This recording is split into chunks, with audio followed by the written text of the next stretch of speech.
Welcome to the podcast. AWAX, Big Tone, AWAX. Two sides of the game, man. Appreciate y'all tuning in. Today we got a special guest for y'all. Sacramento, California, on Rico, too Smoove, man. Appreciate you popping out on us, man. Hell yeah, appreciate it too. Talk to us. Yes, sir.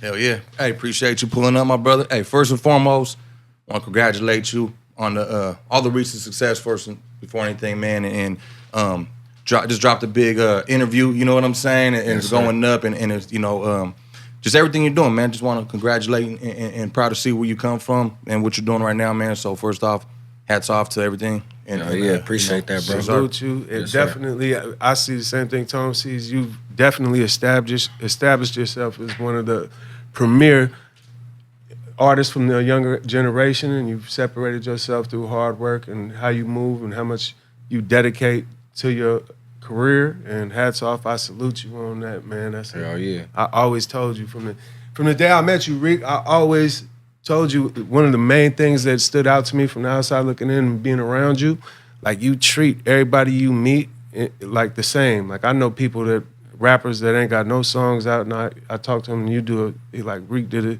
showed me love and did this and that for me, and you treat the people with clout and bigger names in music or celebrity-wise exactly the same as you treat the little dogs, and that always made me be like, man, I didn't mean it.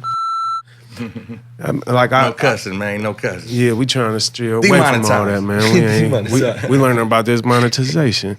Yeah, but that always stood out to me about you, man, and I salute that, and I think that's probably one of the key ingredients to your success, man. Hell yeah, appreciate that, bro. Just to add to that real quick, man, and not just, we don't just see that, bro. When I go look at the comments and I see the response you're getting from people, bro, everyone notices that, bro. You're well respected in the game, not just with your people and the homeboys out here, but with the fans, and even when the outsiders, man, even opposition show you love, man. So that holds a lot of weight right there, man. That goes a long way. It shows, you know, the way you've carried yourself and all the work you've done. You know, when people start recognizing it and acknowledging it, man, you know, it's got to be a good feeling. You know what I'm saying? So, like I said, it's good to be acknowledged from the outside sources too. You know what I'm saying? Hell yeah, appreciate that, bro. Clout's a dangerous drug, bro, and a lot of people, you'll see a darker side to them when they see some clout. You got to be wary with that and how you navigate around with people that see, like, your name is worth some clout now, so I'm sure you had to do some adjusting. What do you think about the whole clout that comes along with having your name getting bigger? Yeah, I feel like, man, some people get lost in the sauce. Like, for the most part, clout is mandatory when you elevating and you going further in your career. But when you get lost in the sauce, like, you kind of lose your roots or your character, you feel me? And you know, I never really how should I say? I never really liked that type of stuff. You know, people, you know, that I seen them get a little bit of following, and then they just think they on the top of the world. And in my eyes, it's like, no amount of clout in the world could make me feel like I'm cool or I'm there now. Yeah. You feel me? So it's like, you feel me? I look at it as like, it is what it is. It comes with it. Shit, but I'm still pushing. I still got work to do. Yeah, just rise above it. Yeah, I'm still gonna be working. Yeah, I know a lot of people. My bad, Tom. A lot of people like determine wealth. Like they think followers and social media and whatnot, it makes you more of a valuable person the more following you have, like, and which is true in the case of like a Kardashian who gets $180,000 for a 2-second post on Instagram. Their social media is an actual business. But some people just got a bunch of fake followers, or they just like girls are posting just booty pics, so they got 3 million fans, but they ain't got no OnlyFans to go with it. Like, man, make it a business. Make it make sense. Yeah, make it make sense. Well, that's the blessing of everything we do, man. Like you know, back in the day, I think I forgot who I talked about this with, but you had to pay for advertisements and you had to pay for eyes to get on your product. You had to go run ads in magazines and all that stuff. Now you could have your own platforms. You know, we could build our own platforms on top of that. Just your own social media. You know what I'm saying? If you get that booming enough, man, and you post a video and it gets 100K views, that's a lot of money, man. I had to buy billboards, spend a lot of money to get 100,000 views, impressions on that. You know what I'm saying? So it's just so much more easier and organic now, man. And like I said, we could sit here and do this. We could bring our people we actually mess with, try not to cuss because I don't, you know what I'm saying? Yeah. People we actually mess with. And that was spoke on your interview you did with Adam, man, because he mentioned that, and then you talked about that, how they got the big platforms out there. They established it. We got Isler out here. We got a very few, very few. And Shimo, Shimo's on the uprise right now.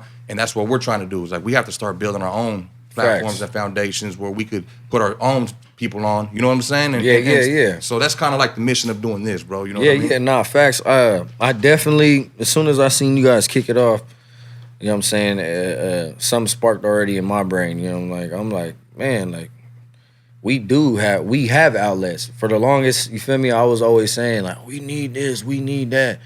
And I'm thinking, like, the whole time, I'm like, bro, we have them. We have all the tools. We have Shimo. We have you guys. We have, excuse my language, we have BFD, Jacking for Life, all these different platforms, you know what I'm saying? If everybody can somewhat coexist and don't have the competitive mindset, we could go really far, really. You know what I'm saying? It's just how we infrastructure stuff and how we communicate with each other is how we gonna really, you know what I'm saying? I think the only thing that holds us back is we're not goofy. We ain't on that goofy shit. That's the thing is that's entertaining. So people respect what we do, but sometimes it's not as entertaining if you ain't on that bullshit. If that makes sense. Like some of these what do you call, not entertainment, but media channels, bro. They survive on clickbait, but not the drama, controversy and stuff like that. Yeah. So we don't get down like that. So which is a blessing because when they do look upon us, it holds weight and respect. You know what I'm saying? So that's something that we bring to the table with that. Yeah, and like I'm interested in like I like just kicking it how we normally kick it. A lot of times we just kick it behind the scenes. Me and Tone have kicked it numerous times, and I was like, man, it would be great if we had a camera rolling for these conversations. People would actually be interested in just how we banter between each other and whatnot. So that's what we try to establish with this too when we do it.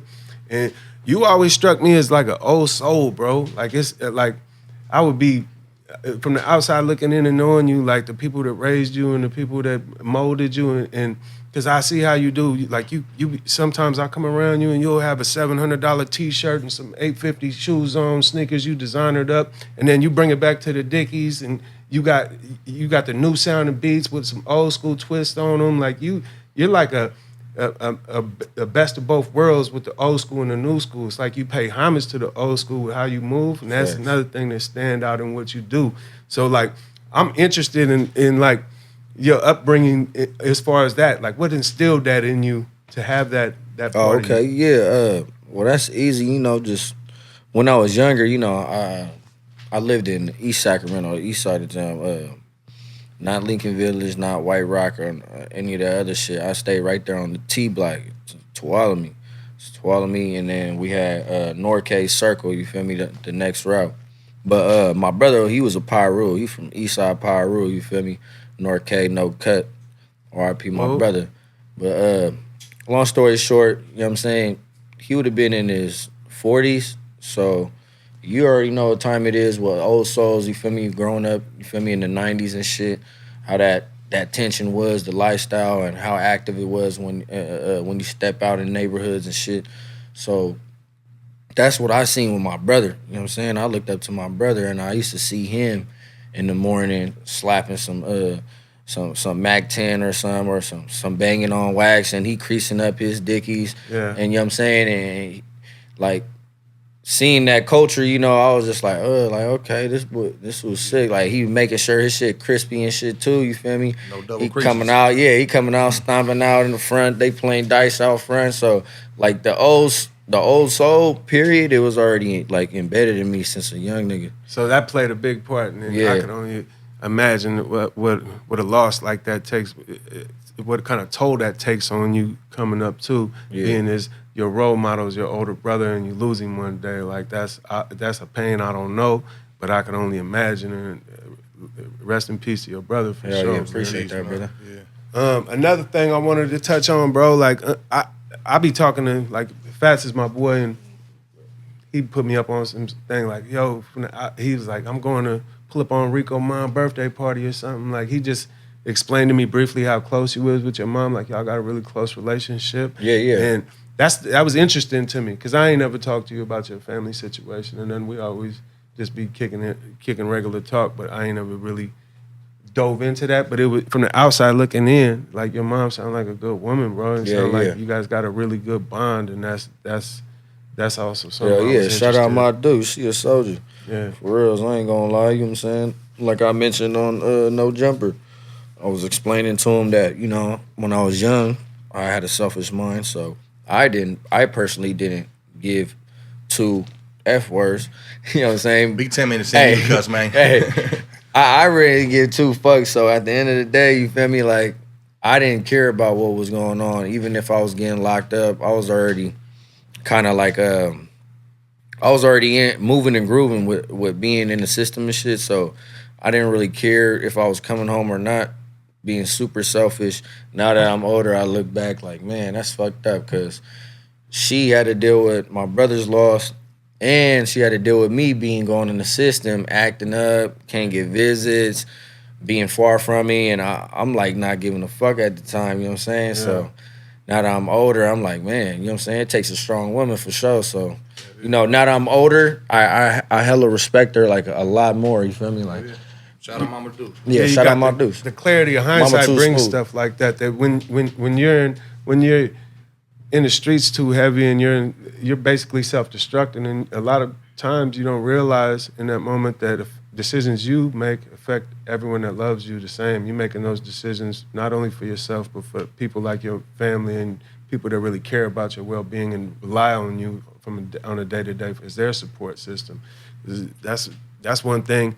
Growing older, when you get to realize that kind of stuff, it's like, man, small stuff really ain't that big, and sometimes you blow it out of proportion unnecessarily. You know what I mean? When you're young, bro, your brain doesn't even process that, though, bro. You're not even fully mature. Your prefrontal cortex, whatever the fuck, it's not even all the way matured, man. So you don't see it that way. When you're young, I'm only taking from my instance, but most of us, we could probably relate to that. You just what we focused on is we're not thinking about that, man. Yeah. We're focused on, you know, right now. You know, you're not thinking that far ahead. And as you get older, of course, your brain matures and then you experience a lot more and then you start learning from it. Some people don't. I know homeboys that never learn their lesson. They my age and they still on that bullshit. You know what I'm saying? Still ready to crash out. You know what I mean? Just the conversation, you know, they have. So you're supposed to grow and evolve, you know what I mean? And if you don't, then obviously you're going to be in the same position your whole life, you know what I mean? But like I said, just kind of going back to even sitting here with you, with you two, having a conversation, when we converse or whatever, everyone's well-spoken. You're very well-spoken. Everyone acknowledged that on the interview. You're very well-spoken. You're more intricate than I am with your words, you know what I mean? And that's dope when we can sit here, because that's where people become very successful. When you got 3 people like-minded and you kicking some real game, because it's hard coming from where we come from, trying to have conversations with some motherfuckers won't.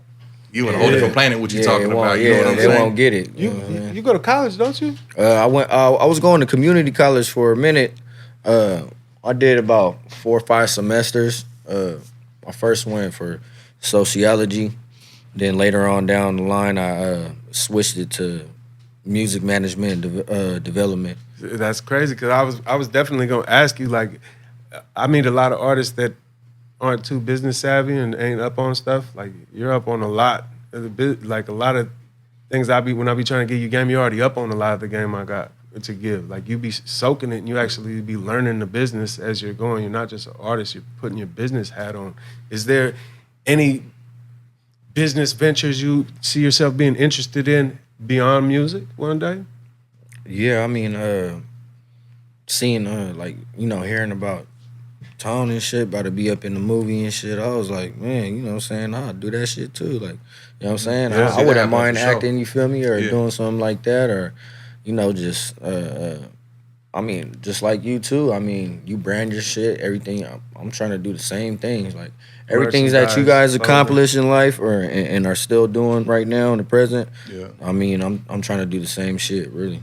If I could throw something at you real quick, brother, this time right now when the spotlight is on you, and I'm only because someone told me this one time, someone was like, Tone, the spotlight was on you, you didn't know what to do with it, because I was so in my head, like, man, I ain't tripping on that, you know, it's kind of like being a musician or rapper is kind of like almost like a NFL career. It's highlight when you're young, you know what I'm saying? But in a perfect situation, the spotlight's on you. Right now is the perfect time to build everything you want to do. While people are watching, you're building the connections. People are, it's going to be a lot easier for people to answer the phone for you right now. You know what I'm saying? Not saying it won't in the future, but we don't know the future, right? It's just a perfect time to capitalize off it and go a million times harder than you ever did at this point. You know what I'm saying? Oh yeah, appreciate that, brother. Yeah, I definitely see what you're doing, and I know you definitely like merchandising and whatnot. Like you know your way around fashion, so that's an easy no-brainer. And your boy Payaso knows his way around with the printing company and everything. So it seemed like it's just natural to run that up. And the acting stuff, like Tone, the first one kicked that door down. Man, he got to throw us some casting calls. Give us a heads up next time he go. They just said I look like Magic from Blood In, Blood Out. Like, he got the part, fool. Homie. Got it. Yeah, we need it. Don't shine shoes. He don't want to be typecasted either. I told Tone, I said, man, he got a big laundry list of roles he won't play with his acting. He don't care what the bag is either. I was like, man, can't just do anything. And the hard part, what I'm kind of going through right now with that is there's other opportunities opening up, but it's because of our background, our politics. It's a slippery slope. You know what I'm saying? So everything is in LA, is Hollywood. A lot of the things are out there that are big. So that's the only hard part of how do we break through that. Music's one thing, movies is another. You know what I'm saying? That's another dimension. Mm-hmm. So that's something. I believe it could be done. You know what I'm saying? Like, for sure. I mean, especially since you already, you know what I'm saying, got that advantage already. That's big. I mean, if the door's open for us, it'd be foolish not to take advantage of it. You know what I'm saying? It's just like I said, not everyone's like-minded. You just got to have thick skin and understand what's going to come with it. I've always had thick skin. I never really worried about, you know what I'm saying, certain things. But that's the only thing is just our background. It's harder for us to maneuver because I won't say we're trapped. It's just we got to deal with the bullshit. You know what I'm saying? Yeah. If that makes sense. Yeah, no, regardless. Without saying too much. Yeah, regardless of what we do, really, you know what I'm saying, it's always a backstory, you know what I'm saying? And we always got to just keep it professional and follow suit, Straight regardless. up. So we already know what time it is. Yeah. But I feel like for sure, there's a will, there's a way, for sure. And I see you in the movie for sure, bro. I can see you doing that. And one thing is, like, I'll show you some love on that. Is I could tell you, take pride in your image and how you carry yourself, and a lot of that is even the working out thing, man. Because that was one of my things when I was like trying to. I mean, I wanted to be in shape and stuff like that, but that was like, man, I wanted to look good, you know what I'm saying? Especially being young. And that's one of the motivations is one, feeling good, looking good, being strong, being on your P's and Q's. But I see you take that fitness stuff real seriously. I see you doing them little flying burpees, man. You're getting with it now, you know what I mean? Yeah. Shout out the whole Bust Down Goons, man. We from here to there, you know what I'm saying? The 831-408-209. That's right. I mean, we all around to the Central Valley, bro. All we do really is just kicking fitness, education. It's a support system. You know what I'm saying? We're all loved ones, even if you're not within the collective. Hey, you know what I'm saying? And you're getting your money and you want to participate. It's all love. It's just about spreading that health and fitness, really, you know what I'm saying? And it's helped me, you feel me? It shaped me in ways I never imagined, you know what I'm saying? Because I'm used to nigga working out only when I have to. Mm-hmm. And that's like in jail, you know what I'm saying?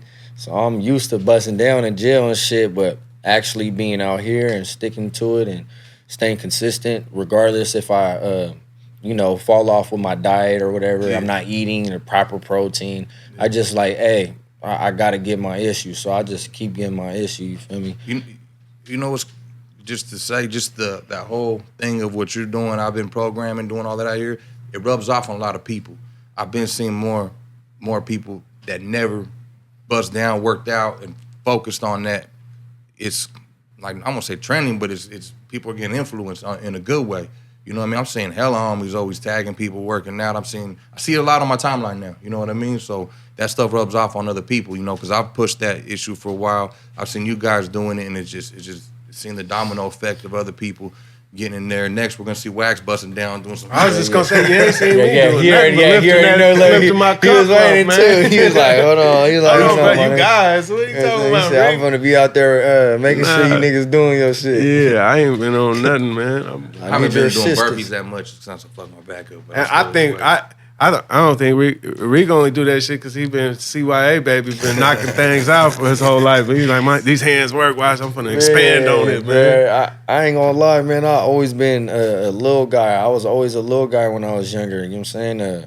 You know, mine was off that. You feel me? So I'm a product of that. So you know what I'm saying? And then, you know, I started smoking hella early at an early age, like 8 years old, cigarettes and weed and drinking and shit. So I think a lot of that shit like stunted my growth though too. You feel me? So nigga, it wasn't until I hit CYA till I started gaining a little bit of length, but I was still hella skinny and shit. You have something that clicked in your brain to tell you like, look, it's time to get my shit together and start working out. And as far as the fitness and taking care of yourself, you know.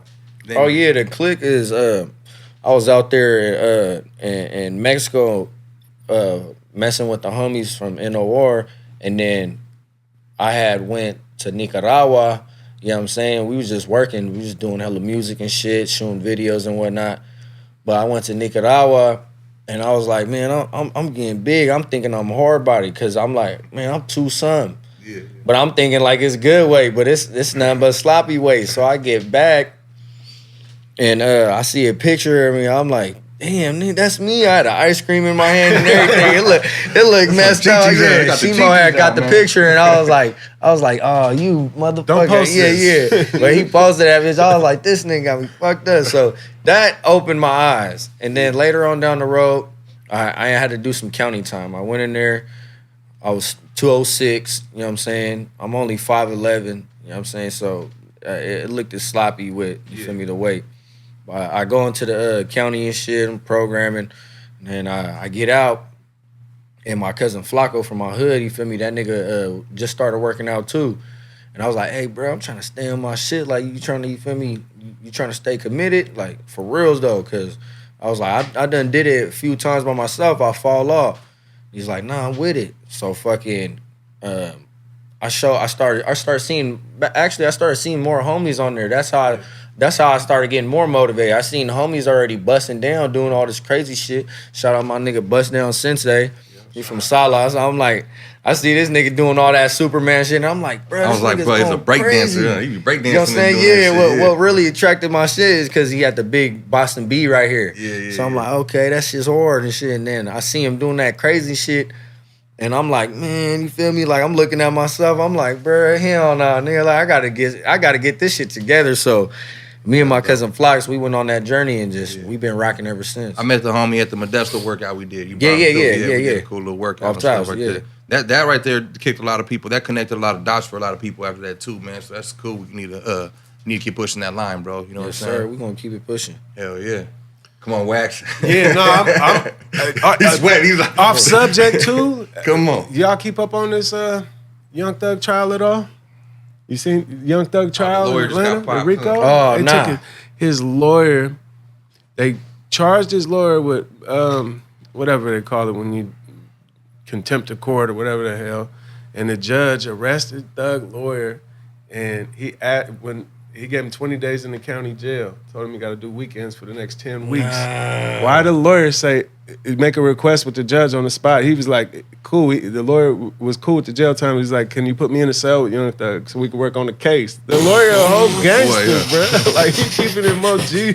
He's still trying to work too. He's that's still dedication. trying to work, That's bro. I determination. was like, man, that's a real lawyer, man. He said, You know how many cases I could have avoided in my life with a lawyer like well, that? hey, you know what? You know what I'm saying? That he getting good money, so he like, hold on, bro. I can't miss a day of work. Yeah. We gotta work on this case. Didn't he have us? And I don't follow it like that. I just see little highlights. Then one of them catches take the stand on him. Oh yeah, a bunch of people took the stand. That's what they got in an argument with. The guy that took the stand, one of his boys he wasn't testifying, and then the judge and the prosecutor took that guy in the judge's chambers and said something to him to make him change his mind without telling the other lawyers. So they like violated some law practice to be able to talk to witnesses that are sworn in. Yeah. So that was, I be watching that. I ain't even I'm on my following legal like that, channel, though, boy. I'm trying to learn. I Oh, might want to mamas. pursue a law I can license. see you doing one that, day. man. Yeah, I want to pass the bar, I man. can see you doing that.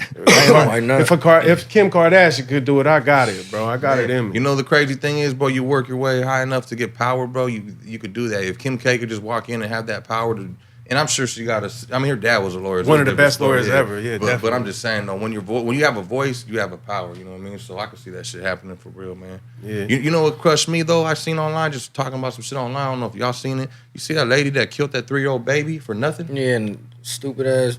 Man, a Sitting there 3-year-old smiling little baby just walked in up front and- of you it see like that? it was I good didn't see too. it.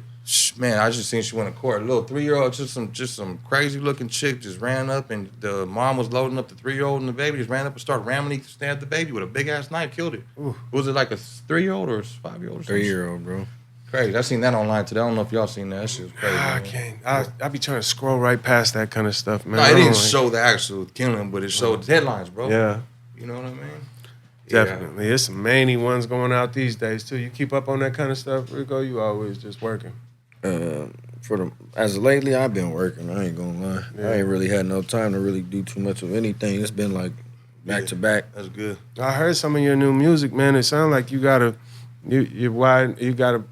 music that's geared up for a pretty wide audience. You got some big Yeah, for songs sure. on the way. I heard too. Man. Yeah. You know, I do I sprinkle a little bit of sauce in there, but for the most part, I perfected my craft to where, you know what I'm saying, I know that everything ain't gotta be, you know what I'm saying, whatever I represent, it ain't gotta be so blatantly, you feel me? Like, Yeah. I could kick back and actually just tell hella different stories that I done seen or You don't done gotta use lived. that as a crutch to sell records. You know what I Right, mean? The talent, exactly. music, that's Yeah. yourself. Because they already know, you know what I'm Yeah. saying? Everybody already know. My people know who I am and what I represent. Yeah. You know what I'm saying? So it's like, I mean, I feel like for me, that's the only way that I'm going to evolve. I think you got something in your corner too that a lot of people don't have is the universal look. But like I think you were talking about that on the No Jumper is being black and Mexican. You have, if you look at me, you can tell I'm straight Mexican, bro. You know what I'm saying?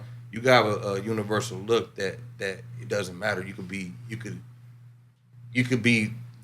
go to Atlanta and fit in with the new generation. Go to Detroit and fit in with them and rap with them, and you could come to fit in with the homies. You know what I'm saying? You have that universal look where it's not just subjected. You know what I'm saying? Yeah, Like a lot of certain cats from certain areas, it'd be too.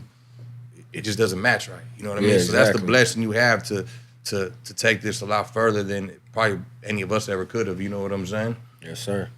What do you think about a lot of people like when we talk about conspiracies? Because we always dive into some bullshit. Rico, you a conspiracy theory believe buyer, or it, you bro. like? I mean, the shit that I believe, you feel me? Like, I don't even call them conspiracies because I believe they real. Yeah. So, I mean, but other people would probably say they're conspiracy theories. So like one of the biggest ones, Like what? aliens. You believe in aliens and shit? Yeah, I believe in aliens. For Definitely. sure.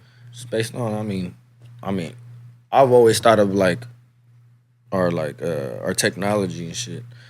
From what I've heard, I was reading a book. I guess the technology we get, like they already got them, like the higher ups and the government and whatnot. sure. They already had us 10 years. So it's like I feel like we've been dumbed down enough to where they have all types of stuff hidden from us. You know what I'm saying? We ain't even know. And then I feel like too, like they make a mockery out of by media films. You know what I'm saying? Movies and stuff. Yeah. They'll They talk put you about down certain on stuff say to you where believe you that like kind you of think stuff. about it like Yeah. damn, and then Yeah. you like hold on. Like for instance, when the COVID stuff was going around. Yeah. You know what I'm saying? There was like years before that on like certain movie shows where they had a movie that was like basically Same shit. same thing, outbreaks and You notice on Netflix they quarantines. start showing all the movies around that time too. Yeah. All of a sudden they all start They headlining start top popping 10. out. Like Yeah. some of those Exactly. are probably funded and propaganda movies and whatnot, just done in a. I think tasteful though, way. for a reason they would, even if they did know, why would they tell people? They'll start causing frantic. They'll start causing all kinds of crazy Facts. shit. Look at what happened with COVID though, bro. Was it COVID or whatever, Yeah, bro? it With was the COVID. toilet paper thing. Oh yeah. Look how people went crazy. So imagine, I think we talked about this before. Imagine if shit really, really hit the fan.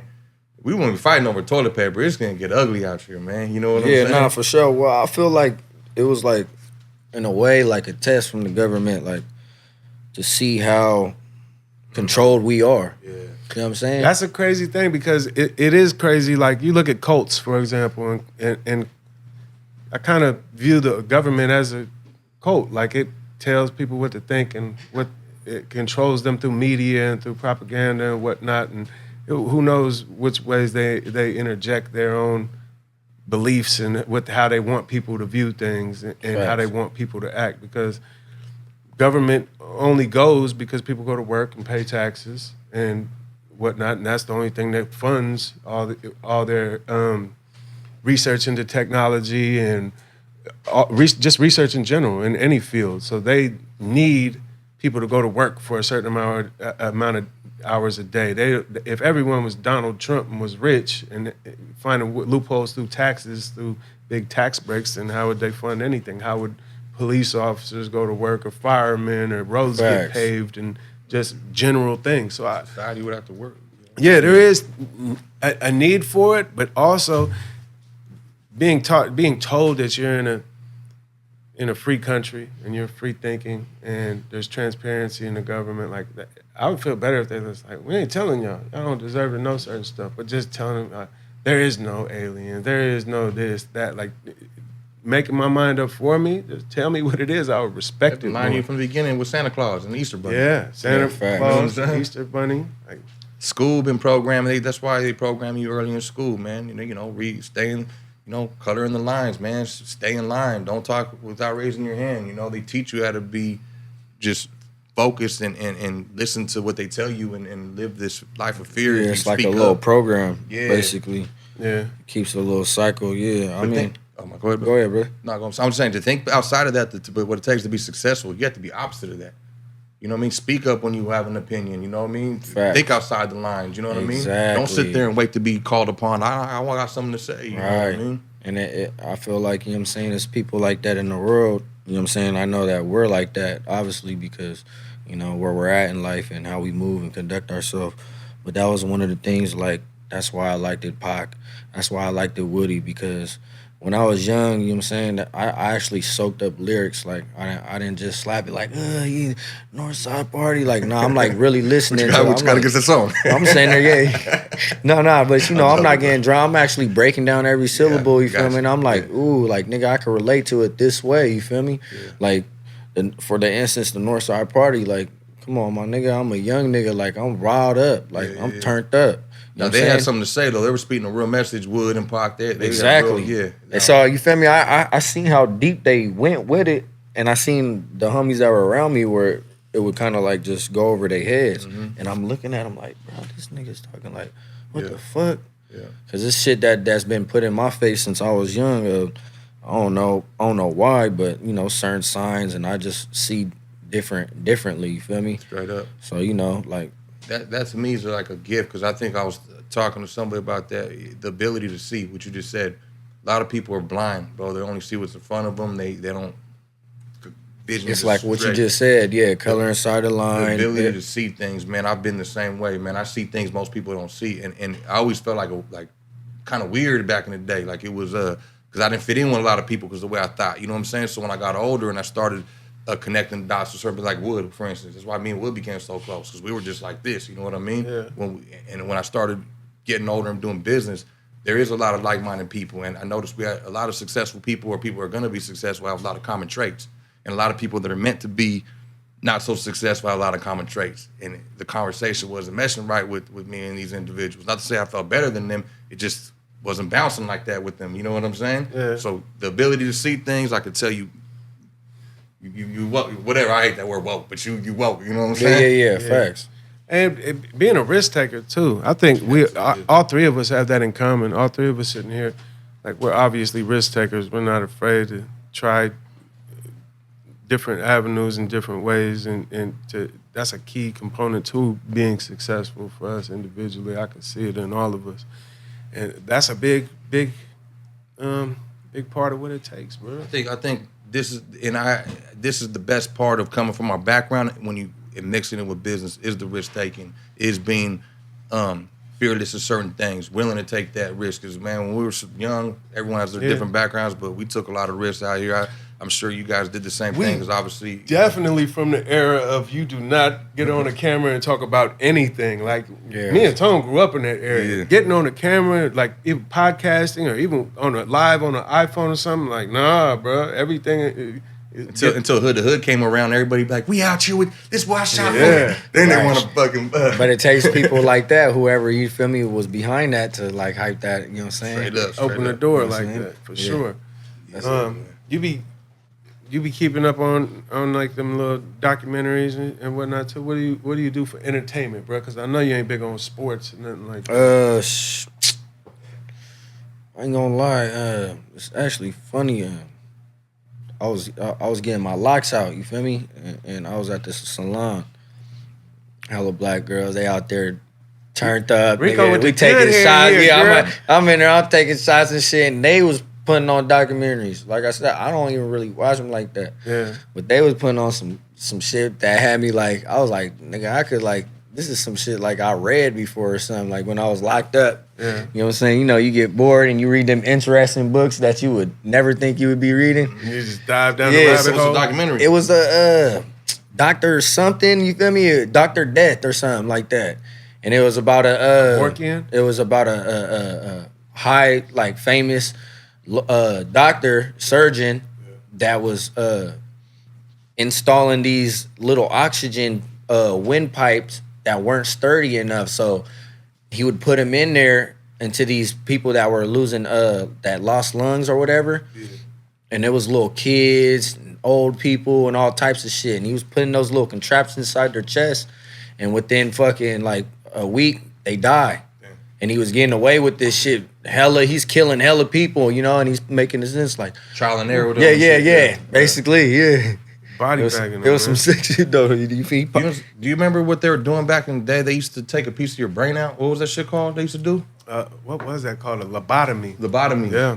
In the crazy houses, bro. They got some like old mental hospitals and whatnot. So that was real. Yeah. They used to was call it doing a that back in the lobotomy, and they'll cut a little, like a frontal lobe or a certain part of the brain. They'll take that little part out, and then they said, "Oh, it's going to heal them." That was like a myth in They were too medical. hyper, or something was wrong with them, and they just had too much energy.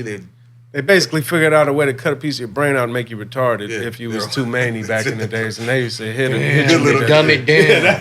To dumb them down. That's how they used to dumb you down.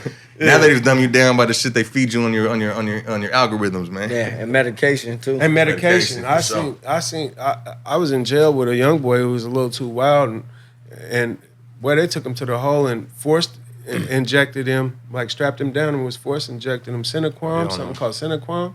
Man, they hit that boy with that thing for about 30 days. They hit him with that needle for about 30 days straight, and I think it really like did something to his brain. Like, you ever seen somebody that did acid too much when they was kids, an older dude? Now they call it perma-fried. They never came back. Like, never came back. they like, I seen somebody in jail get perma-fried. Like, man, that's always from them niggas. Yeah, from them. Like, that's when you're like, damn, you really can't even fight against something like that if they goon squad I ain't gonna you lie. to the table. Yeah, that's cold piece. You know what I'm saying? I realized that when I was in juvenile hall.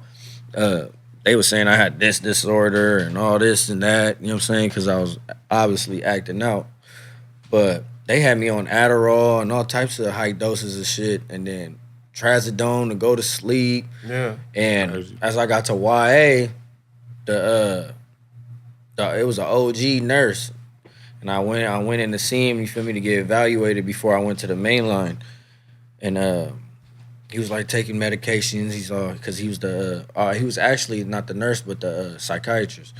Well, he's writing down everything, and then he's going over the things, and he's like, "You do know what these do to your body, though, right?" He was an OG, and I was like, "Nah, why?" Because I was like, I still want my meds. I was hooked on them. You feel me? Like I thought I wouldn't. They trained me to where I felt like I needed them. Yeah. And they're like, "Oh, well, you act out when you don't need them." But it was because of the drugs that were in that body. It gives you that, you feel me?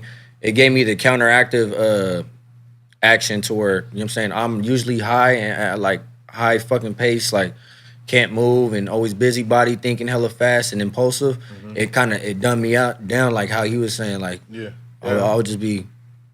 So I went there, you know what I'm saying? I'm talking to the psychiatrist. That nigga's like, hey, man, he started telling me the effects. And then he said something about trazodone, like your balls could get caught up or something. I said, yep, sign me off of that bitch. Heard all I need to hear. That's as soon as he said that, but he laced me up on some real shit. He was like, yeah, man, don't be taking those things. He said, you definitely don't want them over here. Yeah. One. My thought on that is just it's a business move. The more people get addicted to that, it's legal selling crack, bro. You selling dope all day, it's making them trillions of dollars. But yeah, it's feed them a pill. They got a problem, feed them. It's the easy solution. Big pharma is a big thing. But I also know like it's a case by case basis. Like I've seen firsthand my son when he was in grade school and he first got prescribed. What was the first thing you said? Adderall. Yeah. He got prescribed Adderall and he used to come home and just be like lethargic off of it. So it was alarming to me. Like, man, get him off of this. Like immediately, fuck what them doctors talking about. But they cut his dose in half, and then all his like problems in school, getting sent home early, cutting the ponytails off on girls in front of the seat in front of him and whatnot. All that stopped, and his grades went from terrible to just great because he was able to focus. But finding that right dosage, that's a good doctor thing to. Facts, that too. Some is just in it for the money. They like, prescribing this, we're getting our check, going home. Adderall get me like I'm tweaking when I took Adderall, bro. That shit had me. It gave me the opposite, but probably only because I was, at the time. I mean, I've always been like, you know what I'm saying, hyperactive. I got this thing with my leg, it'd be doing the tapping. I don't know what to bite my nails and shaking. Like, telling me don't bite your fucking nails on camera. I'm like, shit, I mean, at least a nigga ain't, you feel me, really on some shit. You know what I'm saying? Man, I don't know, man. I keep it a buck, bro. I posted this on my thing, man, Care But Transparent. I never put it out there publicly till recently, but I was taking pills for a long time, bro. And not because I needed them. Originally, it happened because I hurt my back. Yeah. And then I started popping Norcos. You know what I'm saying? And then I noticed, bro, like someone, them Norcos would hit me. It just gave me that dopamine hit, like a different feeling. You know what I'm saying? So I could see why drugs become addicting. I got addicted to them motherfuckers. Now, I wasn't a pill popping dude. I was eating them all day where I was just pilled out. I was real productive off them. So that's what I liked about it. Like, it was my cup of coffee. I popped an Norco. I'm just getting shit done. But then obviously it gets to a point where your body gets used to it. Now you're not getting that no more. Now you're just chasing yourself not to get sick. So I literally took them just to maintain my day. You know what I'm saying?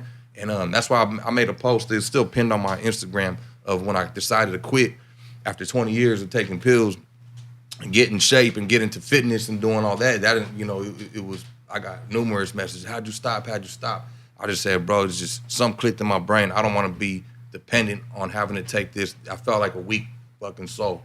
I got to take this little pill to get my day going. This little fucking pill. So literally, like, I had to go through on some dopamine shit, wing myself off, get sick, sweat, you know, couldn't sleep.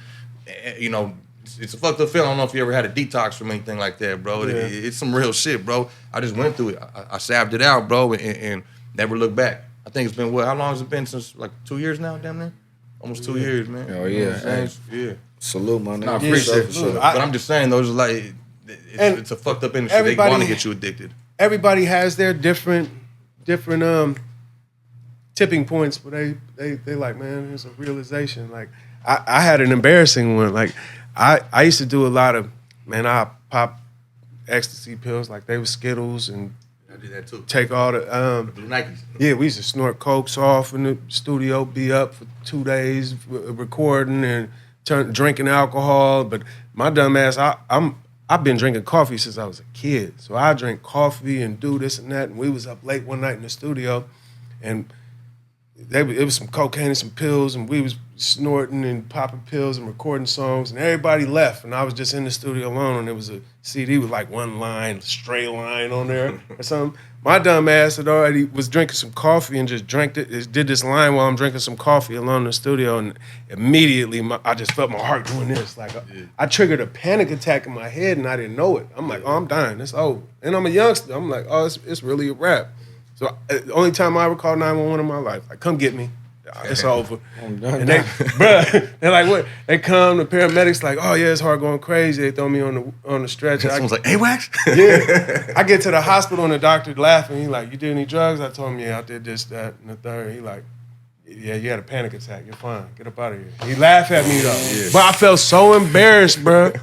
I got to the house. I didn't want to tell no one the story, nothing. I was like, I'm done. I'm Now done. y'all know. Everybody know. And in the moment too, when you think you dying, you're like, all right, let me get through this one. I'm done. I'm done with that. Yeah. And I made a deal with God. Like, I'm cool on all that hard stuff. I'm not gonna do that if it's over. And I kept my word. Like that was my tipping point. Though. Yeah. You know what I'm saying? I did that with pills, bro. I took too many. Somas. We used to take Somas, your muscle relaxers. Yeah. And my dumb ass was getting tatted in here, this tattoo. And I thought they were painkillers. I didn't know. I was like, take these, will help you. I'm like, they're not working. Kept taking them. I took hell of them, bro. I think I was ODing, and back then the homies didn't even realize. I was like couldn't continue. I just got hella still, homie. Yeah, I got hella sick, like feel like I was dying, bro. And I literally said, I gotta go. I went to the bathroom. I started hella throwing up. I think that's what saved me, was throwing up, and I just passed out.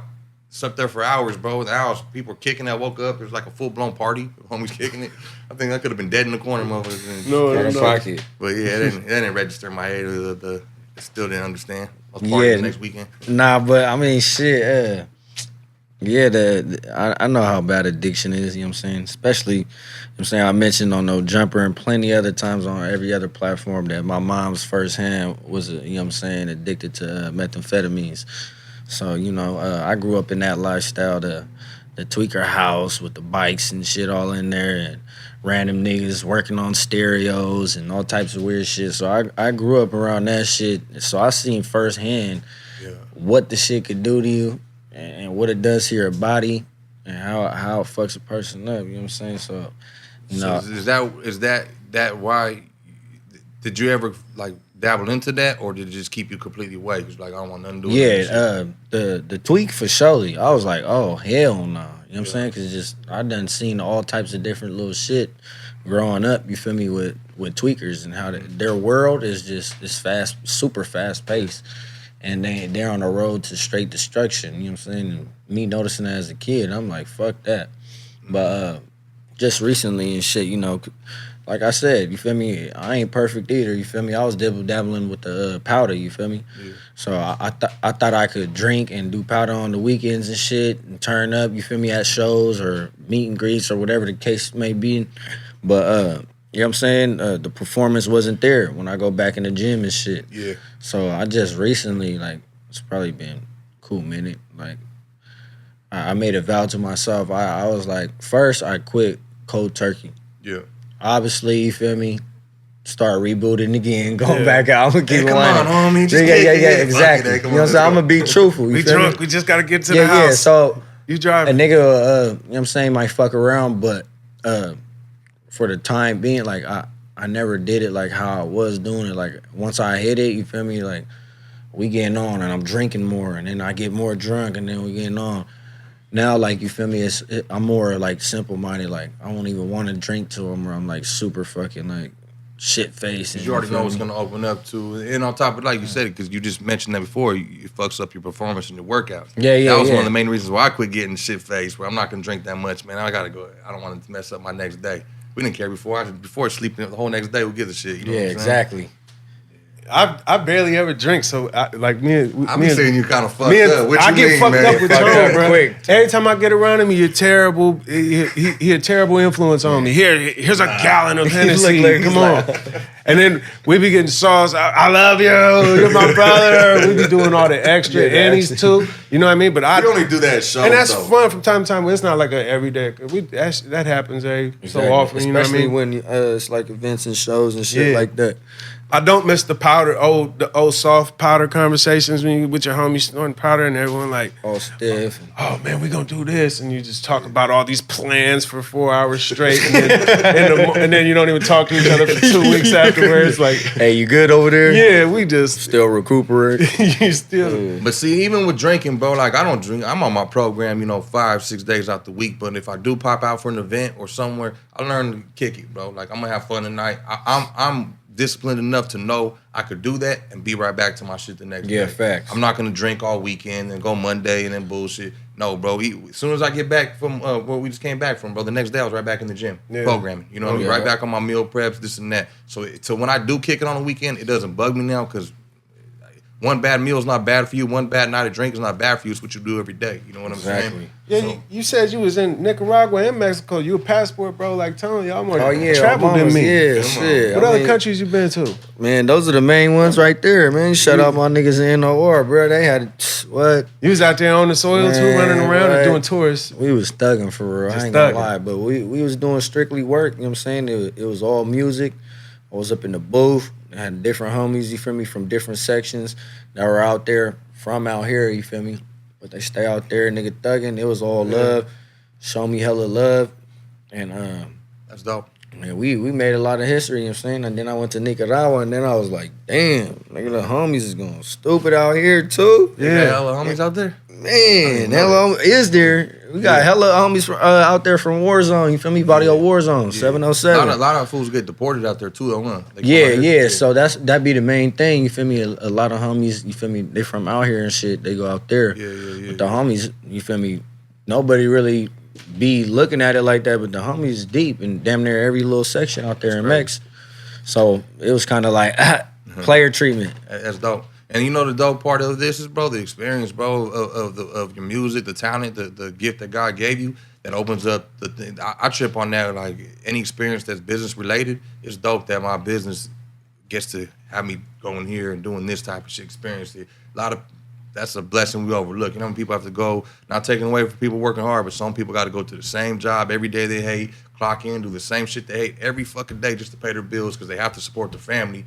For to have something that we love to do and experience and travel and do shit, bro, that's, man, you can't knock that. You know what I'm saying? Yeah, that's a blessing. Tone be doing grown man trips too. He be going to Australia and Paris and Italy. Where'd you go to Italy? Yeah, Italy. Bruh. Like he doing bucket list trips. And Rick, I ain't never been nowhere but mama. Tijuana, man. I done crossed that border. Man. You know what I'm talking about? That nigga was trapping. Shit, what you talking about? Like, Tone be going out there like, yeah, what? He like, Wax, let's go to Dubai. Like, I almost win. My partners out there right now. Yeah, but you know what? It's just experiencing. I get tired easy. I want to experience new shit. You start chasing that. It's like a new high. Just like, you know, any win you win and get new money, any kind of new experience is something that I crave now. You know what I'm saying? Yeah. Well, you got any bucket list places to travel, Rick?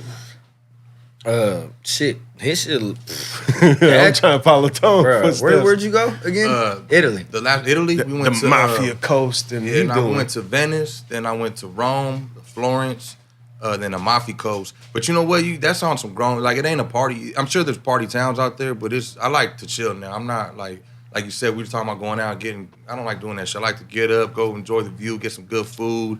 I like just new scenery, you know what I mean? Yeah, really, I like to go try the food. I love to eat. Everyone's like, all you do is eat. Anywhere we go, people are like tripping. I always want to eat the best shit too. I'm like, where's the most authentic five-star? Yeah. Like, fuck, that's what we out here for, you know what I'm saying? To enjoy the real authenticity of it, you feel me? Just seeing that, bro, everything's at our fingertips, bro. Like, you literally could just hop on, if you're financially able to and you work hard enough, we're literally able to go wherever the fuck we want to go. I can just say, if you want to go to Dubai, well, let's go see it. What's holding us back but a fucking plane ticket? Yeah, ain't nothing. Go. Let's go. You know what I'm saying? If you got business, I understand, you know, people got obligations, but I'm just saying, if it's a goal of just to even go into another state, bro, like I find any excuse, whether it's work, business, potential money, I love just getting up and going to check out new spots, bro. You know what I mean? Nah, bro, that shit look player. Yeah. I was showing my girl and shit. Now, when we going to Italy? When you make some Italy money. Nah, I'm like, man, shit, in all due times, but D be going with Tone out to that, do all them, some of them fancy moves. He be like, Wax, it's awkward when I go, like, we go to these fancy restaurants, and Tone's like, nah, you don't cut the steak with that fork, and this knife's for that. Let me find out, bro. He said Tone doing this with his wine. He said Tone turning his wine. I said, bougie as hell. He ordered, he killed me the other day. He ordered a steak, and he's like, let me get the steak well done. I'm like, bro, why you gonna ruin your steak, bro? Why you gonna ruin a well done steak? And okay, I understand. Everyone likes the way he likes it. So we go back, we're flying back, and he ordered a burger. And they're like, how you like the burger? This fool looked at me dead in my eyes and said, well done. Like, hey, Like, He's man, a it's well cool. done type of guy, huh? Yeah, but I mean, it don't matter. You know what, bro? Just your taste buds are gonna be different as you get older, bro. Like the food you gonna eat when you're a kid, you know, it should grow. Not everyone does. You know, the liquors. I never used to like some of this shit, bro. You know what I mean? Just like when I was a kid, I didn't like beer. I remember tasting beer as a kid. I just thought that shit was nasty as fuck. You know what I'm saying? Yeah. And even like something recent, bro, was fucking onions. I used to hate onions. Hated onions. Hated Take it. I like them like a motherfucker now. One day I grilled them up and I put them on my Sauteed? steak. Yeah, that's what it's like. That's what happened. These was fire. And now I like I was like, this is what I've been missing this whole time. Man. caramelized and all kind of. I've been eating pico de gallo my whole life and thought I hated onions, but I'm taking big old scoops of pico de gallo and shit. Yeah, you can't like spaghetti without liking tomatoes. Believe it or not. I don't think there's nothing I don't like now other than like some weird That shit. you eat octopus. That's one thing I can't eat is the Octopus. pulpo, the I can't eat calamari. I can do Lengua. calamari. Huh? Lengua. I don't do lengua either. That's what I'm saying. I was gonna say the normal. Tripas. Huh? No, Just I try the not to. I can, but I don't try fuck not to. with none of them. Nah, it's nasty. Yeah. The texture, bro, the menudo or whatever the fuck, I can't do it, brother. And I hate to admit that, bro, because they're like, you damn pocho, man, this and that, but I just can't do the lengua and the tripa. I can't do it, bro. I don't know what it, and the octopus, the pulpo. I tried it. Just the texture's fucking weird. Shrimp, lobster, all the fish, all that shit. Yeah, Love that's that shit. nigga Shimo shit. That nigga Asian as hell. That nigga be always trying to fuck with that weird, crazy nigga. If it got tentacles, nigga, Nah, I he can't on do it. it. Oh, yeah. I can't You do fuck it. with it? It's the smell. I can't do no. I don't even do no seafood, bro. I What don't about the mess black side? around. You do chitlins? I used to eat gizzards a lot. Hell, shout out my brothers, but I definitely Chitlins don't do the was seafood. a horrible meal to I make. used to, Yeah. I used to when I was in high school. My mom's kicked me out. She caught me slanging dope and shit. Broke her heart, man. But anyways, I moved in with my homegirl, and it was my homegirl's Puerto Rican, and her friend there was a black family. They let me have the little room. But I remember I went in there one day and they was cooking some chitlins. Who the fuck shit in this motherfucker? That shit stank, bro. Smell like booty. I never even smelled them. Man, I didn't know because they Looked had at to 'em. clean them and do all the shit at first. You know what I'm saying? I didn't know. I was my first time coming around that shit. Like, yeah, I was like, I wasn't the there, chitlins, man. Yeah, seafood. That made me. You'll smash a pass on Sexy Red, bro. Oh, fuck. Seafood, Man, man. he brought out this. It brought it to Yeah, mind, I was about bro. to say, too. I was about to be like, man, I fuck with the seafood. Like, if it's like the seafood broiled, then this nigga brought up you feel me? Yeah, she said she got a seafood boil, but she got a lot of money, bro. Man, I ain't gonna lie. Like, Wax the gold digger. I mean, shit, if you could finesse her, you feel me? Because she looked like she easily finessable, you feel me? So, if you could finesse her without having to actually hit, then I'll fuck with it. Yeah. That made me think, bro. What do you think about the ratchet music the females is making right now? Is it entertaining to you? Is it something you just don't? Man, my honest opinion, I talked about it on No Jumper too. Like, he was telling me like, what do I think like the objective of those ones that are like clout chasers and crash outs and J cats. Like, why do you think they go up and whatnot and get more famous and be seen like that? And I started breaking down just based on, like, you feel me? I look at her as an industry plant, you know what I'm saying?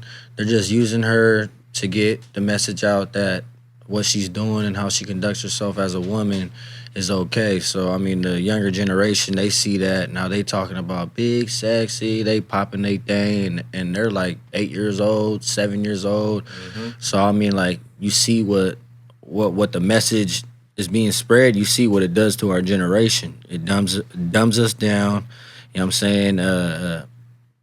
Brings the youth more openly into sexuality.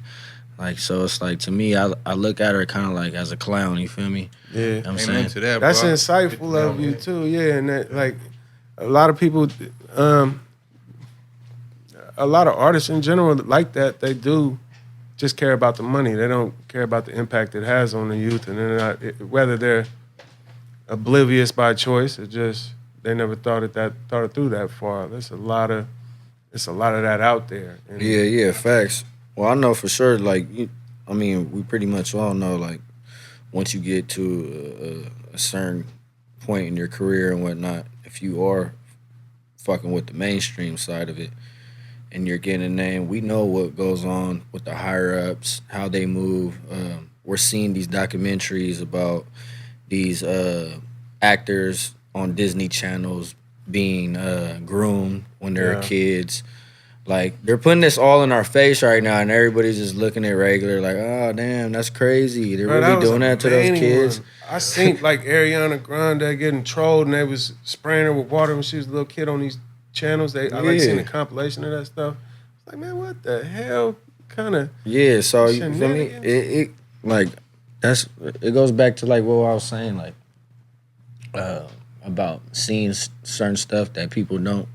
Like, when I was younger, I would see certain music videos, and I was seeing certain like symbolism or signs in there where I was just like, what the hell? Like, certain videos would just give me a creepy vibe. You know what I'm saying? And my mom's, regardless of her being like, you know, on drugs, she was a church person, so you know, she had me in the church and whatnot, and we would do prayer and whatnot.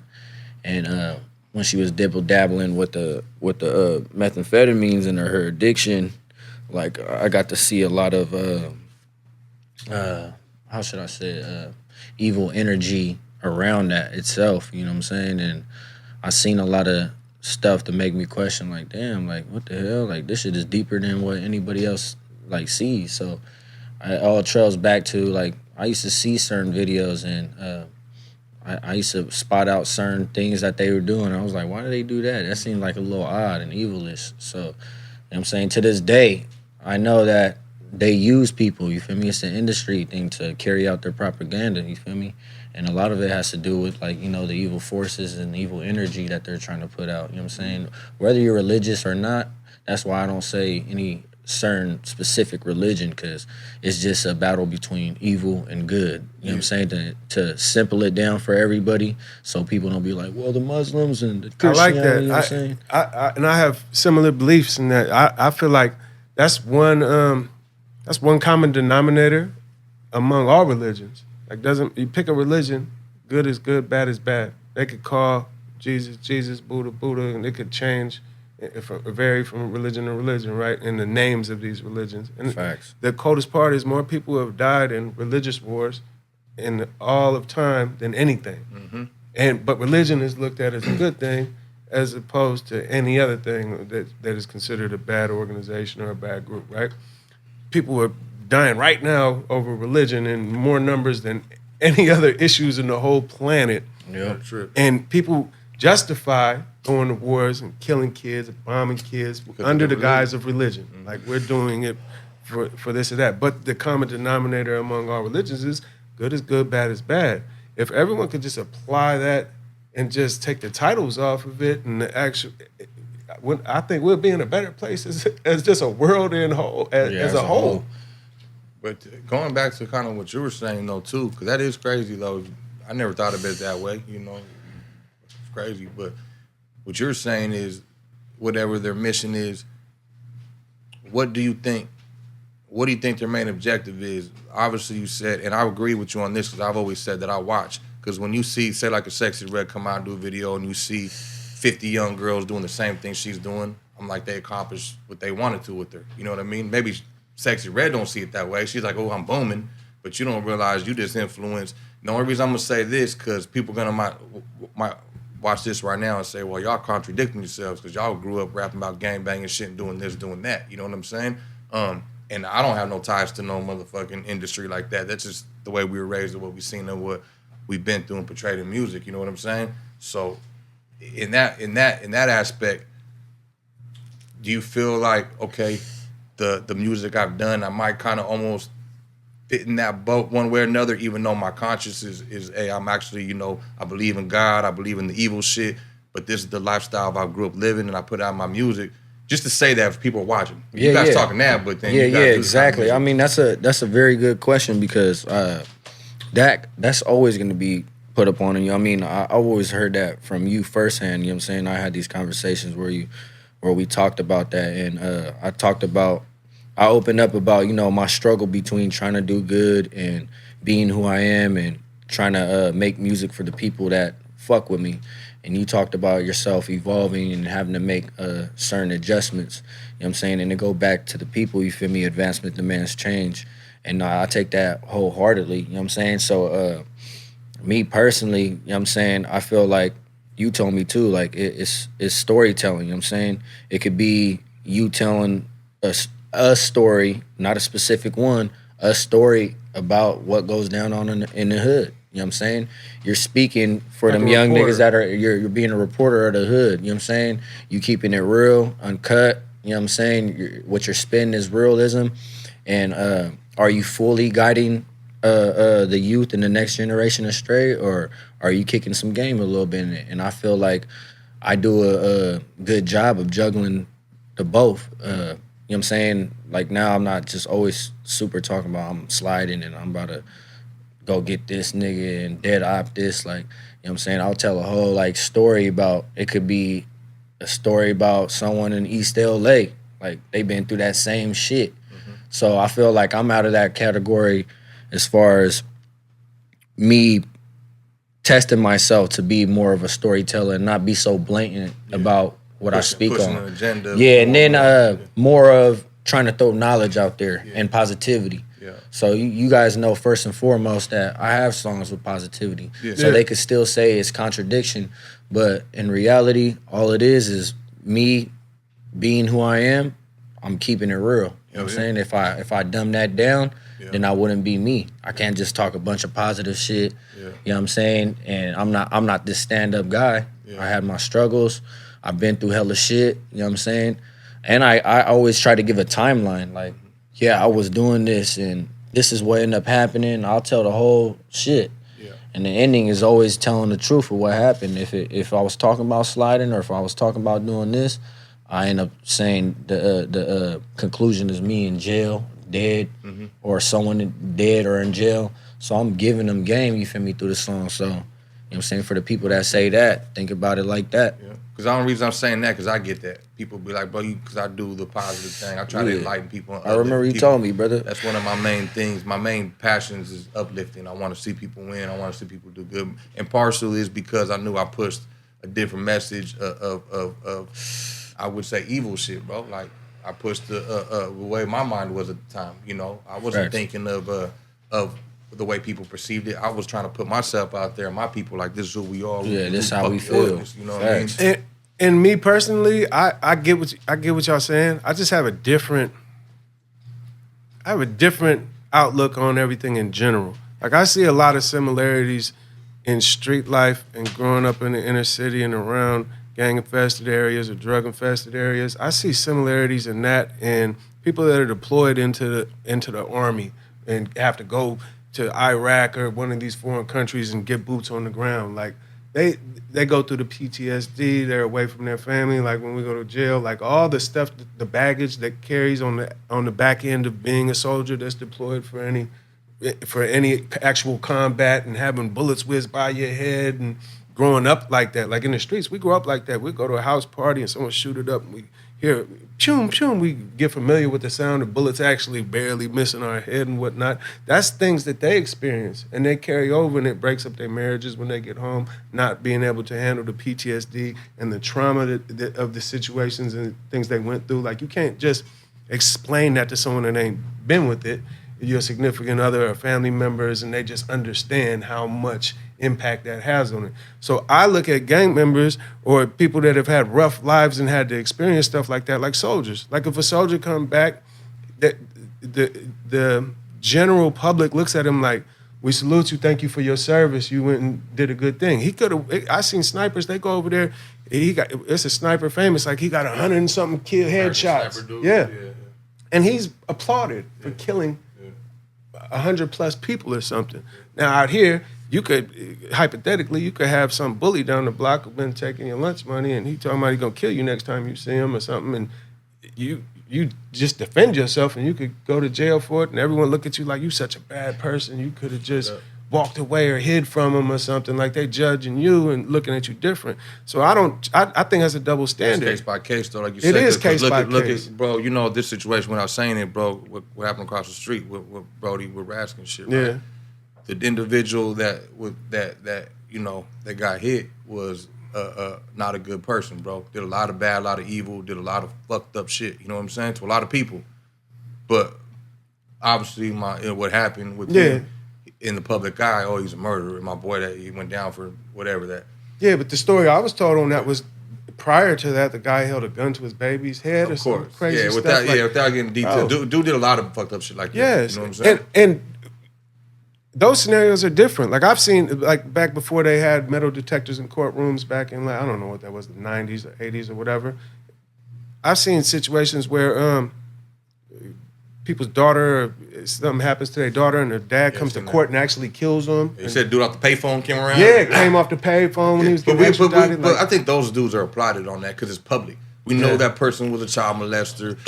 and there's even pages like that. I don't know if you've seen those pages where dude runs around and knocks out, he steals on fucking predators and shit. You seen that? People applaud that, though. They're not looking at those dudes as criminals. You know what I'm saying? Well, I think it needs to be on a case-by-case basis. Like, in my opinion, good, in my opinion, is you open doors for old people and old ladies. You ain't ever abused animals and kicked cats just for the hell of it. You ain't hitting kids or doing foul like that. That bad is like that kind of stuff to me. It's defending your life. Like I feel like survival. Strip all the titles down, strip all the amenities down. Like God, in my belief, gave us something in us that you'll fight to survive. You'll do some stuff. A total square will go to the extremes and take someone's top off to save his own life or save his family. That's something instilled in you, in your nature, your fight or flight. Like some people freeze up, obviously. Yeah, but if you kill somebody or you kill somebody in self-defense, it don't matter, bro. They're gonna be like, I'm just saying, the public. You chose a lifestyle banging. You got yourself in a situation. It doesn't matter. They're not gonna sit there. Yeah. You know, the people that love you and people that know you are gonna mourn. But on a public eye, looking at it that way, it's kind of two different. That's things. That's kind of in a society look. Yeah. But like with religion, like I think society won't take your circumstances and situations that there be reactions to, they won't take that into consideration. You'll just be judged. Yeah. Like I like to think God will know what you went through in each situation and he'll take it on a case-by-case basis. Like were you raised religious? I was, and half of my family was Catholic, half was Christian, and I leaned more towards the Christianity later in life, but I respect that. And I didn't just, like I said, I did what Rick did. I checked Sunni Muslim, nation, Buddhism. That's what kind of opened my eyes. I was interested in all of it, and then I formed my own opinion, like a little warped belief system, like good is good, bad is bad. Things that are just naturally. I feel like everyone's born with a sense of right and wrong, and it could be wavered a little bit. But if you just some people just dive all the way to the wrong. Yeah, it's about what you feed more. Yeah, like at least trying to balance it or keep the good more than the bad. Like that's got to weigh for something. You know what I mean? Because and we could go back to individuals we know. Someone like Wood, for instance, right? Yeah. They did a documentary, so it's not like now his business is out there of what some of the things that are going on out here of But to me, Wood was one of the like the most, I don't know, like the coolest dude. Like he was very, very how you say it? Like he was a cool dude. We loved him, right? Yeah. But in the public side, he was involved with murders and he's a bad dude. His music. You know what I'm saying? So it's I guess it's all. Yeah, and it's like doing things that's being charitable and being conscious and trying to give a good message to kids and doing the positive songs like you was talking about and speaking positive messages out there. So those always be the least. They get the least amount of views. It's not entertaining. No one wants to hear you talk positive shit. I mean, don't get me wrong. It does. People love to hear that. There's markets for everything, and there's different type of people that see different things. But in music industry, in the rap game, bro, that's not entertaining. I think you and Adam were talking about that. No one wants to hear someone come on and speak some positivity. Yeah, raps. I mean, they have Christian rap and stuff like that. I'm sure it does good, but they're not hitting top charts. Maybe there is, maybe there's not. Maybe someone might correct me. But like you said, Sexy Red come out shaking her ass and talking about, hey, I don't need whatever. Going up. You know what I'm saying? Yeah, like I seen today, she was hitting someone with a pole, got in a big brawl or something, and it went viral today. Like that go viral immediately. Or she posted about her pussy stinking and go immediately. Like, like, hey, but see, we get a genuine laugh because we're entertained by that. We're entertained by that, and if somebody goes back to it's gonna be hard to do this media shit because we're not on that. We're not on that fuck shit. You know what I'm saying? Yeah. Right. Yeah, we're always gonna be the underdogs and shit. I mean, especially I know how y'all move. You feel me? Y'all see how I move every time. You know what I'm saying? I'm not gonna do no dick riding or do the extra just to be seen. You feel me? Like I'm gonna just work, and let my work be my actions, and see where it takes me. You feel me? Yeah. People see through that too, man. You know how many people come around and try to hang around like they think just you are like the who you hang out with. What they say the 5 most people you hang Company out. you keep. But there's a lot of people that like you said, they dick ride. They feel like if I pay this dude or do this or hang around these dudes, I'm gonna get my put on. But if you can't get recognized for yourself for what you're doing, no one really could do that for you. Somebody could help you if you got something going already. You know what I mean? Like if people already tuned into you and you already got something going and people already intrigued, then somebody could come help. You know what I mean? But sometimes people think, hey, you could change my life. You know what I'm saying? No, you got to change your own life. Maybe this person might be able to help you. So like you're saying, you're doing your own thing. You don't need to reach out to do these things. You're working in your own lane, and then people start reaching out to you. That's when you know you got the right recipe. You know what I'm saying? Oh yeah. Yeah, I definitely concur with that one, man. Man, and you know, just sitting here, bro, and able to chop it up to show the power we even have with our voices, bro. I've been doing this a long time. Wax been doing this a long time. You've been doing it for a handful of years, and like I said, right now is your time, brother. You know what I mean? People are paying attention to you. It comes with the responsibility. It comes with the you know, your voice is powerful, and you know, I say this to a lot of the young artists, man, and you know this because you're. I ain't got to tell you, but you see it already. You know what I'm saying? You know what it comes with and what you're doing, and I could tell you see, you know, what you want to evolve into, you know, and I think you're one of the dudes, very, very out of the few, and I hate to say this because I love our people, I love what we represent, but it's hard to have, and just backtrack, me and Wax talking about this, I was like, who do we have that shines, that pops? Like, it's hard, you know what I'm saying? He said, Rico. I was like, yeah. Fuck. They didn't even hesitate, like, Rico got it like that, man. No brainer. Like we both agree, just in casual conversation, just assessing everything up here, like, bro, you really like stand out here. And that's the hard thing. Talent is just a fraction of what it takes to separate yourself in any field, especially music, right? Everyone, there's a ton of people that like, my homie could rap, he's from the hood, and they'll rap their ass off. But actually making something of it, man, that's a whole, that take a whole bunch of other stuff. And it do take, sometimes it take the look, it take separating yourself, taking risks, it take the music, it take seriousness and consistency. It's so many little things that factor into this. And you're really a standout out here among the younger generation. There's a lot of them, they could just rap, but they ain't, I feel like there's tons of people who could out-rap me, but they ain't got no name like me, and they ain't never gonna go nowhere with it or make no money off of it because they don't get what else it takes.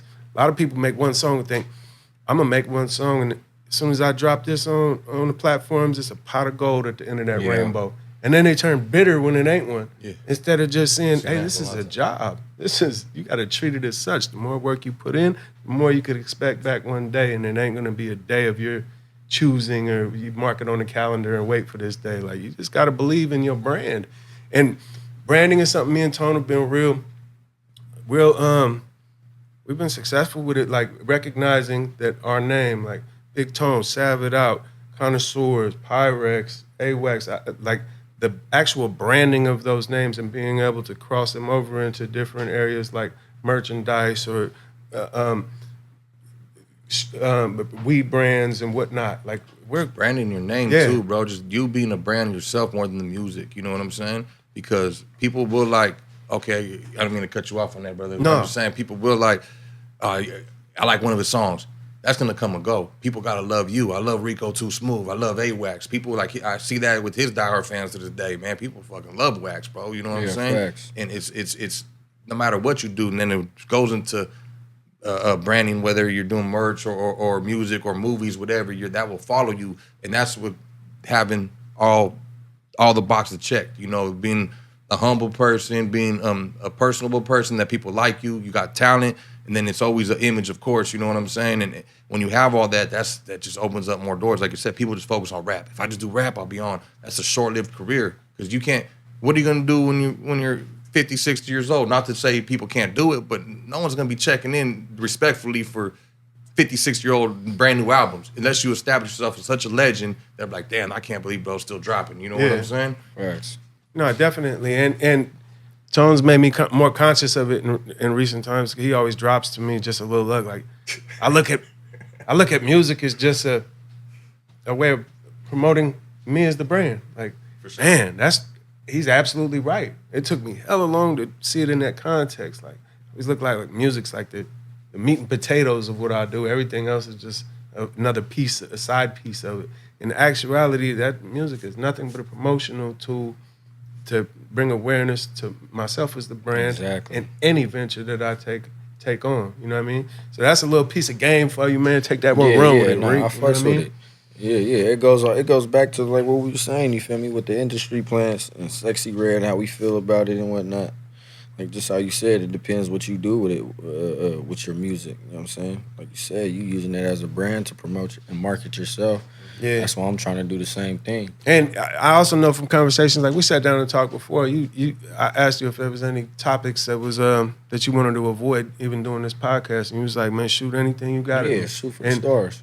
We want me and Tom. We don't want clickbait. We don't want to build a clickbait platform or a clickbait place to just try and get some money off of. Like we want some real conversation. We want to kick it naturally. We didn't form no questions. This is just how we normally get down, bro.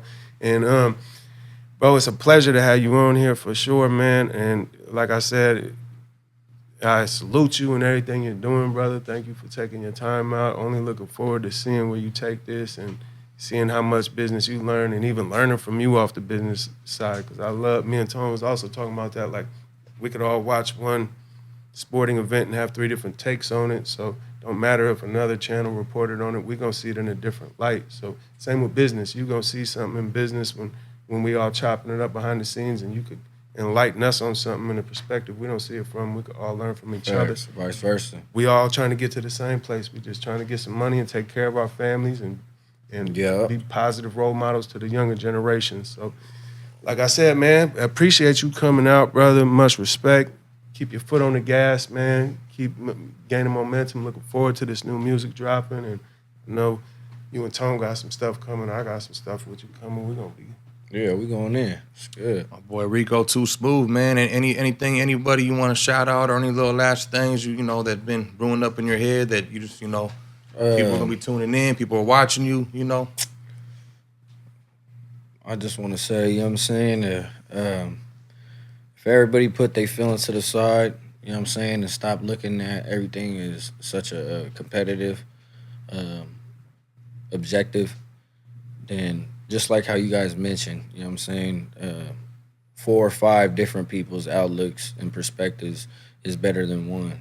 And when we do put them together without having any type of hitting agendas or personal gains that we want, or any type of feelings of hate or jealousy, then those minds come together just like we did right now, you feel me? And we just talk about strictly, you know what I'm saying, business and ways to elevate. You know what I'm saying? I say, like, if people can learn to put that to the side, I feel like, you know what I'm saying, everybody could win, really.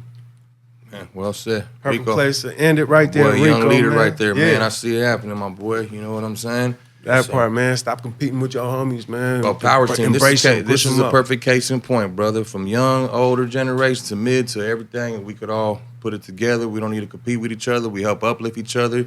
You bringing value to us. We're hoping we bring some value to you, and this is how we win. You know what I'm saying? Facts. But once again, man, appreciate you pulling up, man. Make sure y'all keep tuning in. Man, make sure y'all go like and subscribe. We're trying to get the page running up, man. Repost this interview, comment below, man, and just keep rocking with us, man. We appreciate every one of y'all. Salute. 2 sides of the game, baby. 2 sides, baby.